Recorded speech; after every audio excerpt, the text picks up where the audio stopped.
semuanya dalam video pembelajaran fisika kelas 11.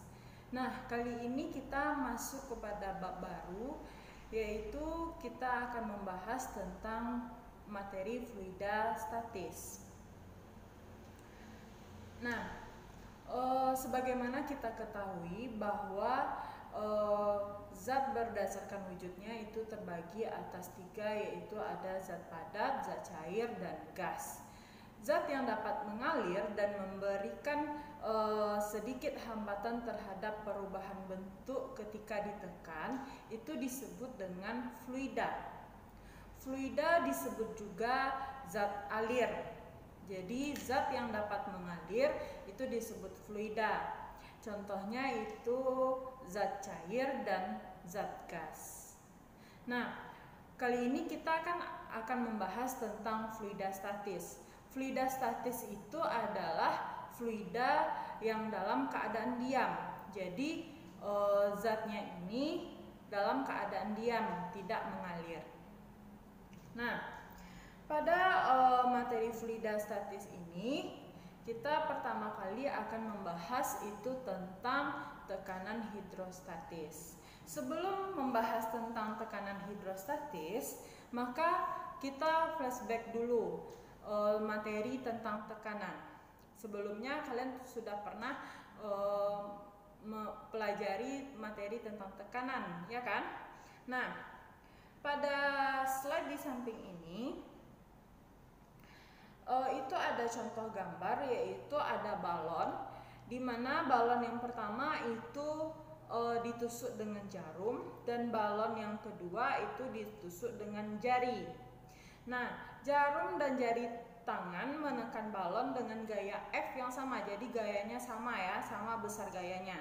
Tetapi jarum dapat memecahkan balon sedangkan jari tidak.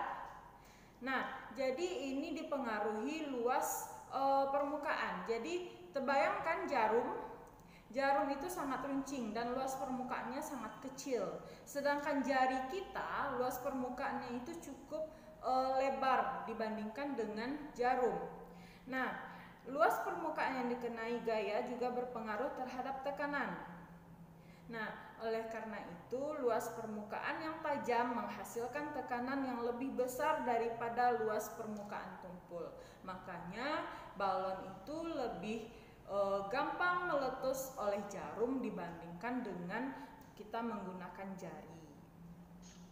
Nah, berdasarkan hal tersebut dapat disimpulkan bahwa tekanan sebanding dengan gaya dan berbanding terbalik dengan luas permukaan.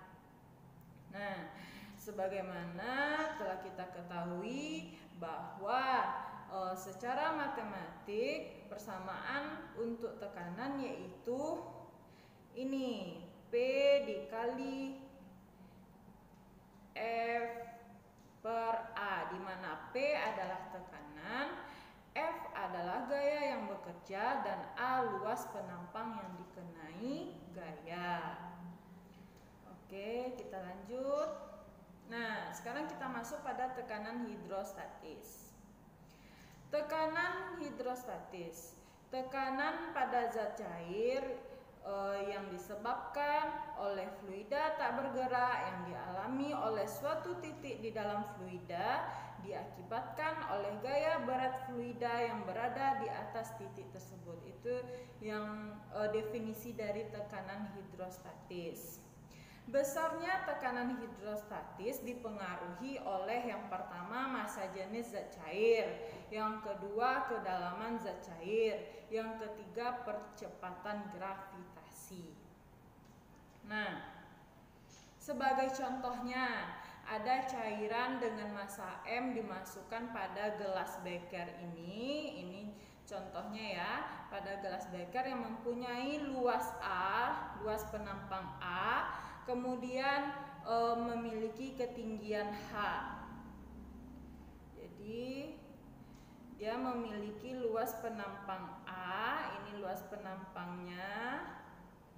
Nah, dan ketinggiannya H, ketinggiannya ini.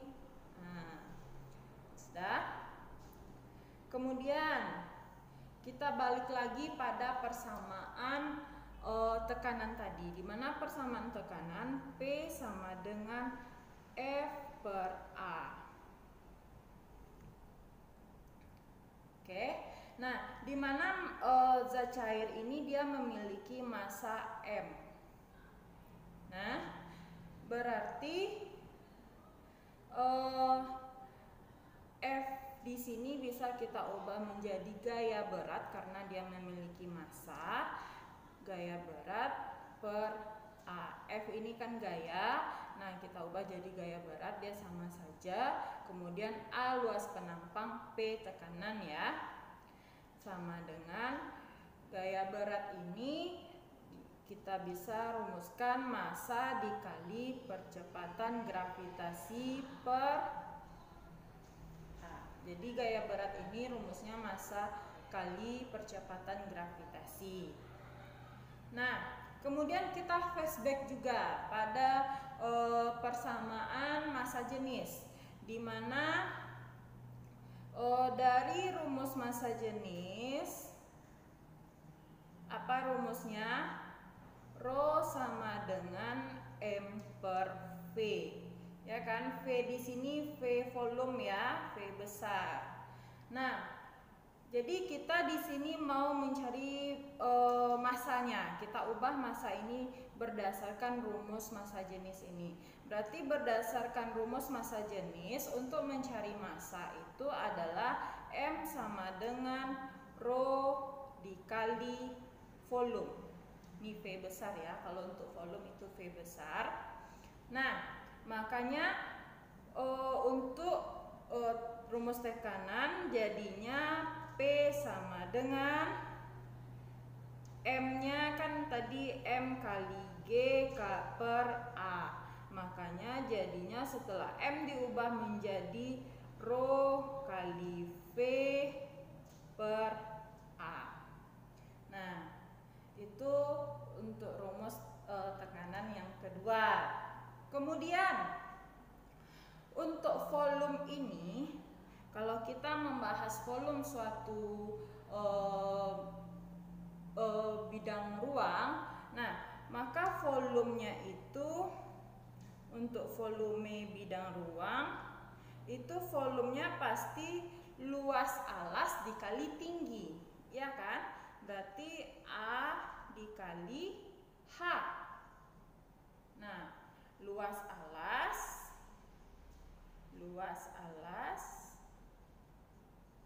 nah dikali tinggi.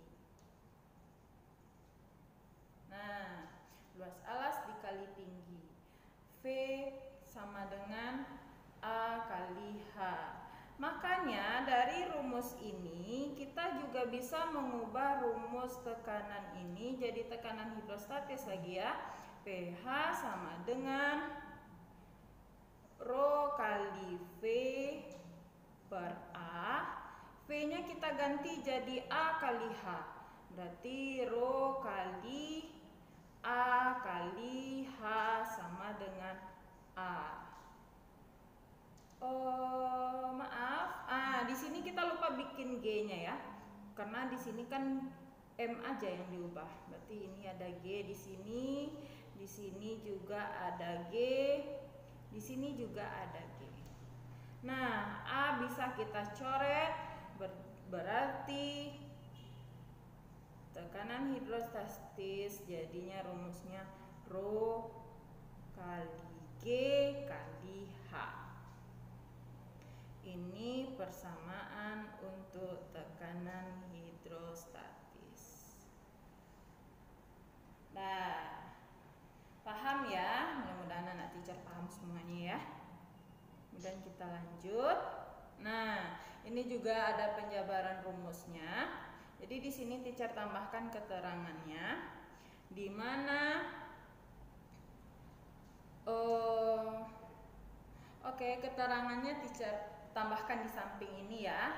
Untuk menulisnya mungkin agak lama, jadi teacher tambahkan saja di samping ini. Coba lihat keterangannya, di mana pH adalah tekanan hidrostatis, kemudian Rho adalah massa jenis, dan G adalah percepatan gravitasi, H adalah ketinggian. Nah, kemudian kita lanjut tekanan mutlak. Nah, jadi pada lapisan atas zat cair bekerja tekanan atmosfer. Nah, coba lihat pada gambar ini. Jadi ini ada zat cair, kemudian di atas zat cair itu juga ada tekanan dari atmosfer. Jadi ini atmosfer ya, ini atmosfer. Kemudian atmosfer juga memberi tekanan kepada zat cair. Atmosfer itu sebagaimana kita ketahui adalah lapisan udara yang menyelimuti bumi.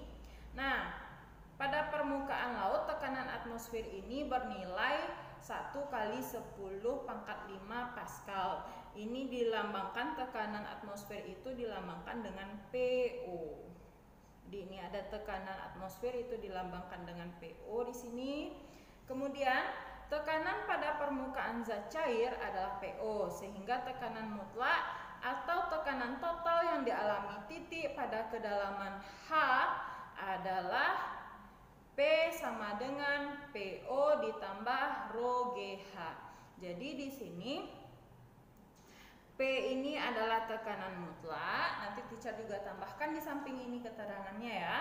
Untuk PO itu adalah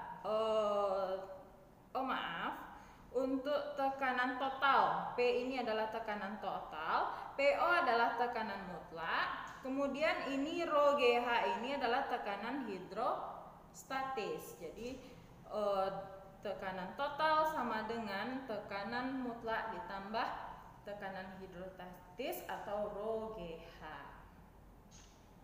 Nah, jadi ini ada sudah ada keterangannya ya, jadi nanti tidak perlu teacher tambahkan lagi. Jadi ini ada keterangannya yang lengkap, di mana tekanan atmosfer atau tekanan mutlak itu besarnya 1 atm atau sama dengan 1 dikali 10⁵ Pascal. Oke, berikut ini juga ada massa jenis beberapa zat cair. Jadi biasanya kalau dalam soal itu pasti diketahui massa jenis zat cairnya. Contohnya air. Air itu perlu kalian ketahui massa jenisnya, yaitu 1000 kg per meter kubik. Ini cukup kalian ketahui ya. Perlu kalian ketahui sekali itu massa jenis air, karena air itu dalam soal seringkali keluar. Kemudian untuk massa jenis zat yang lainnya pasti nanti diketahui dalam soal. Nah, untuk pemahaman yang lebih lagi, maka kita akan lakukan latihan. Jadi nanti ada latihan yang teacher kasih kepada anak-anak sekalian. Jadi nanti kalian kerjakan dulu, baru kita bahas. Oke? Sekian video pembelajaran kali ini. Mudah-mudahan anak-anak teacher semuanya bisa memahami dengan baik materi yang teacher berikan. Tolong dipahami baik-baik lagi ya anak-anak sekalian. Nah, mungkin sekian. Sampai jumpa pada video pembelajaran selanjutnya. Assalamualaikum warahmatullahi wabarakatuh.